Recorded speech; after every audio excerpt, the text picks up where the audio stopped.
Bienvenue dans cette nouvelle vidéo où on va parler de Flipper Zero et de port infrarouge. Alors je pense que vous l'avez déjà remarqué, mais le Flipper Zero vient avec une base de données de télécommande universelle. Donc ici c'est le fichier tv.ir. Alors on le voit sur la gauche de mon écran. Il y a plusieurs enregistrements avec des différents protocoles couverts. Et là, en fait, où c'est intéressant de voir, c'est que lorsque vous effectuez une opération avec cette base de données universelle, votre télé ne réagit pas de manière instantanée. La télé ou bien quelconque appareil que vous utilisez dans la base de données.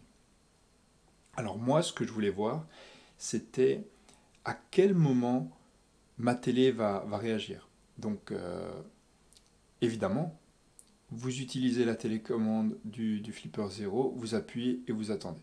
Maintenant, c'est vrai que si vous utilisez fréquemment la télé ou l'appareil en question, c'est pas pertinent d'utiliser à chaque fois la télécommande universelle.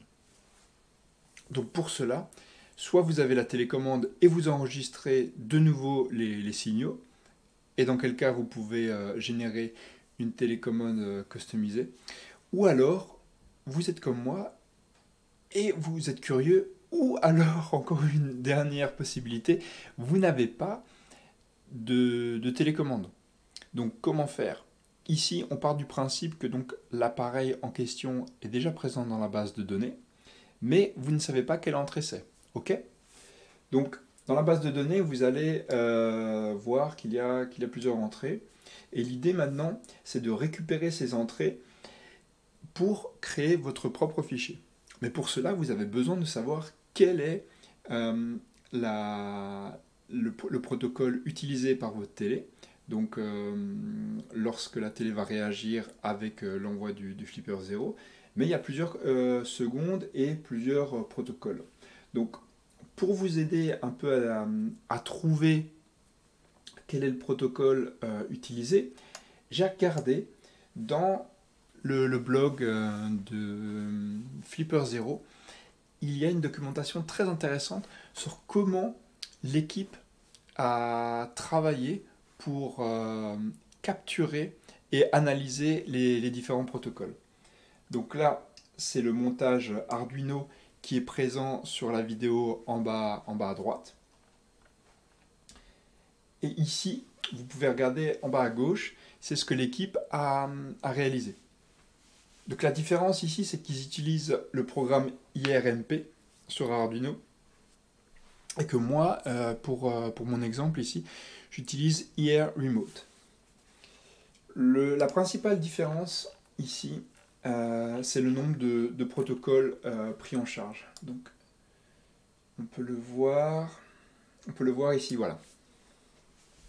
Donc, IRMP a le plus grand nombre de protocoles, donc vous aurez beaucoup plus de chances d'avoir justement votre télécommande dans certains cas qui sera reconnue avec ce développement. Moi, pour des soucis avec les librairies permettant d'utiliser l'écran LCD, j'ai préféré en fait laisser de côté IRMP et me concentrer sur IR Remote pour Arduino. Donc tous les liens seront présents dans la description si vous souhaitez donc réaliser le même montage.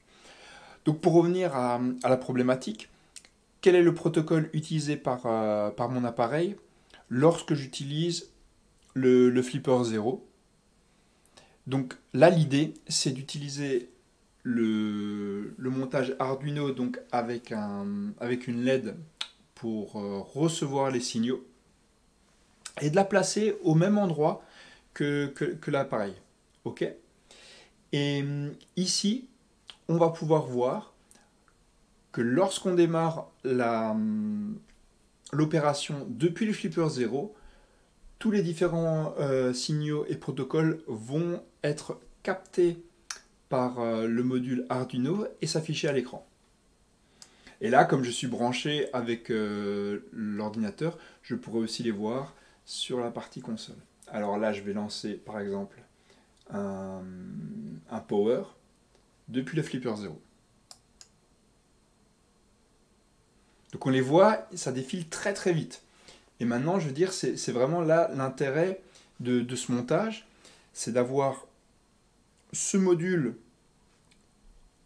à côté de l'appareil que vous souhaitez mettre en marche ou arrêter même, et de filmer en même temps pour avoir une idée de quel est le moment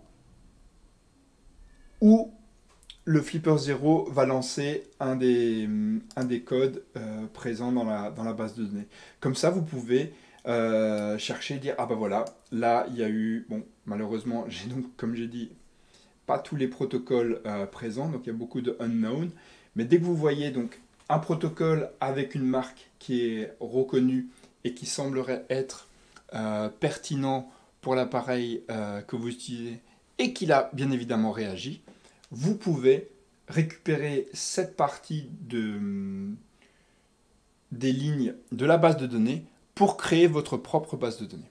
J'espère que j'ai été clair avec toutes ces explications orales et que vous souhaiterez développer peut-être votre propre base de données pour les télés et autres appareils utilisant une télécommande infrarouge.